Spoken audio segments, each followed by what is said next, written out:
नमस्कार दोस्तों, मधुर कथाएं चैनल पर एक बार फिर से आपका हार्दिक अभिनंदन है। तो आज की मेरी कहानी का शीर्षक है दिवाली का मिठाई। तो चलिए शुरू करते हैं आज की अपनी ये कहानी। रूपाली का शादी के बाद यह पहली दिवाली थी, इसलिए रूपाली आज बहुत खुश थी। उसे तो बचपन से ही दिवाली का त्यौहार बहुत पसंद था। पटाखों का शौक तो नहीं था उसे, परंतु रंग बिरंगे रोशनी से सजी हुई दिवाली और दिवाली की ढेर सारी मिठाइयाँ उसे बहुत पसंद थी, क्योंकि वह मीठे की बहुत शौकीन थी। और दिवाली ही ऐसा त्यौहार था जिस दिन कई तरह की मिठाइयाँ खाने को मिल जाती थी उसे। रूपाली ससुराल में एक संयुक्त परिवार की हिस्सा थी। घर में सास ससुर, दो बड़े जेठ जेठानी, उनके दो दो बच्चे, उसके पति और वह खुद। जब इतने लोग परिवार में हो तो त्योहार का रौनक तो और भी बढ़ जाती है। ऐसा ही माहौल रूपाली के ससुराल में था। मिठाइयों को बनाने की तैयारी 2-3 दिन पहले से ही शुरू हो गई थी। एक तो घर की बनी हुई इतनी सारी मिठाइयाँ, ऊपर से हर आने जाने वाले लोग भी मिठाइयों के डब्बे दे रहे थे। खुद रूपाली के मायके से भी ढेर सारी मिठाई आई थी, जिसे देखकर उसके खुशी का ठिकाना नहीं था और उसका मन मिठाई खाने के लिए ललचाने लगा। पर यह क्या, उसकी सासू माँ ने सारी मिठाइयाँ एक तरफ रख दी। घर के बच्चों को और पुरुषों को मिठाई खाने को दी, यहाँ तक कि आए गए मेहमानों को भी मिठाइयाँ खाने को मिली। और उनके साथ उसकी सासू माँ ने भी खुद अपना मुंह भी मीठा कर लिया। लेकिन क्या मजाल है कि वह एक भी मिठाई अपने बहुओं को खाने को दी हो। रूपाली जब अपनी जेठानियों के साथ खाना खाने बैठी तो इस बारे में उसने अपने दोनों जेठानियों से कहा, पर उन्होंने उसे चुप रहने के लिए कहा और बोली, चुप रहो देवरानी जी, वरना मम्मी जी अगर आपकी बात सुन लेंगी तो अभी घर में हंगामा मच जाएगा। इस घर का नियम है कि घर के पुरुषों और बच्चों को मिठाइयाँ मिल जाती है, मेहमानों को मिल जाती है, लेकिन बहुओं के हिस्से तो केवल बची खुची मिठाई ही आती है, वह भी 2-3 दिन बाद। अरे इतनी सारी मिठाई है, अगर हम थोड़ी सी खा लेंगे तो कुछ बिगड़ जाएगा क्या? आखिर इतनी सारी मिठाइयाँ बनाने वाले भी तो हम ही लोग हैं ना। उसकी बड़ी जेठानी बोली, मम्मी जी का गुस्सा बहुत तेज है। पहले तो वह हमें मिठाई खाने के लिए नहीं देंगी और उसके बाद हमें तथा हमारे मायके वालों को 4 बातें सुनाएंगी। इससे तो अच्छा है कि हम मिठाई खाएं ही नहीं।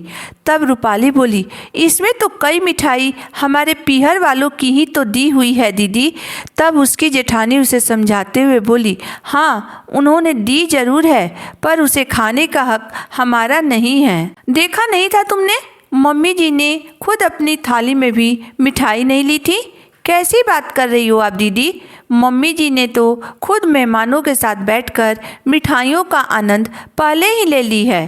अब खाना खाते समय थाली में मिठाई नहीं ली तो क्या फर्क पड़ जाएगा?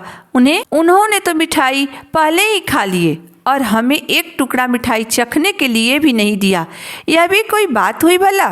तो क्या आप लोग दिवाली पर मिठाई नहीं खाती हैं? खाते हैं, हमारे पतियों की बदौलत, क्योंकि वह एक एक मिठाई का डब्बा लाकर चुपचाप हमारे कमरे में रख देते हैं, जिसे हम अपने कमरे में ही खा लेते हैं। पर यह तो गलत है ना दीदी, हमें अपने ही घर में चोरी छुपकर खाना पड़ रहा है। तब उसकी जेठानी बोली, बुरा तो हमें भी बहुत लगता है, पर क्या करें, जो इंसान समझना ही नहीं चाहता उसका क्या कर सकते हैं। दोनों जेठानियों ने अपनी हार मान ली थी।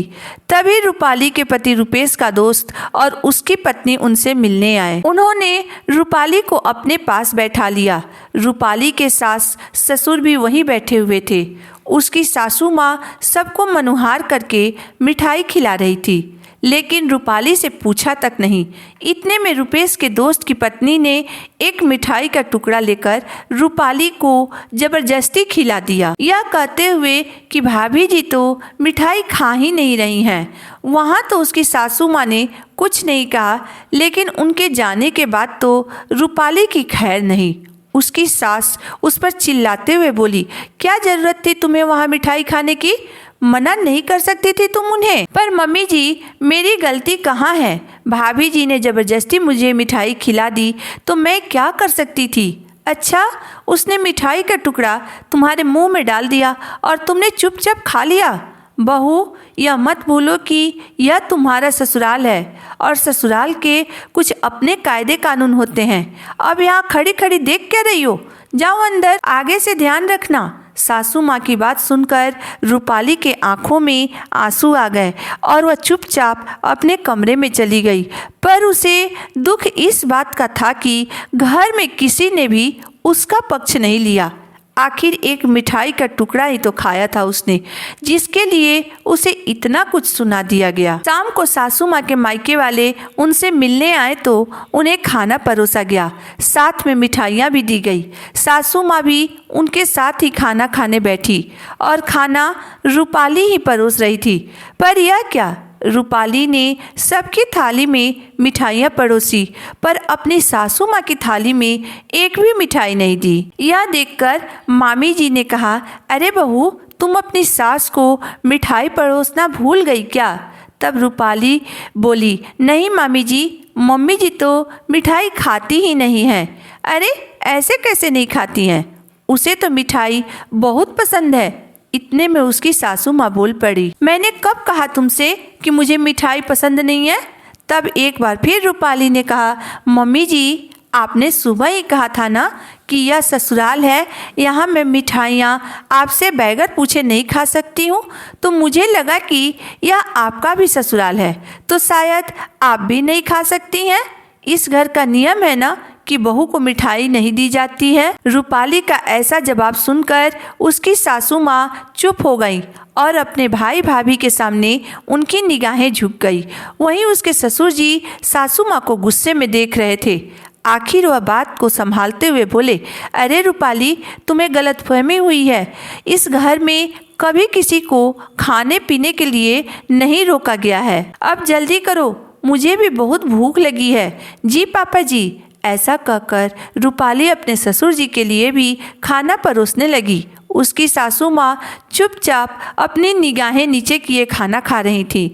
वहीं ससुर जी अपने गुस्से को कंट्रोल करते हुए खाना खा रहे थे। पर उस दिन के बाद से कभी किसी बहू को मिठाई खाने के लिए नहीं रोका गया, क्योंकि अब ससुर जी खुद इस बात का ध्यान देते थे कि बहुओं के खाने पीने पर रोक टोक तो नहीं लग रहा है। दोस्तों, घर की बहू भी इंसान होती है, उन्हें भी हर चीज़ खाने पीने की इच्छा होती है। इसलिए घर के बहुओं पर कभी भी खाने पीने की रोक टोक नहीं लगानी चाहिए। आपको मेरी कहानी कैसी लगी, आप मुझे ज़रूर बताइएगा। अगर आपको मेरी कहानी अंत तक पढ़ने और सुनने के बाद पसंद आई हो तो मेरे वीडियो को लाइक कर दीजिएगा, चैनल को सब्सक्राइब कर दीजिएगा। तो फिर मिलते हैं एक नई वीडियो, एक नई कहानी के साथ। तब तक के लिए धन्यवाद।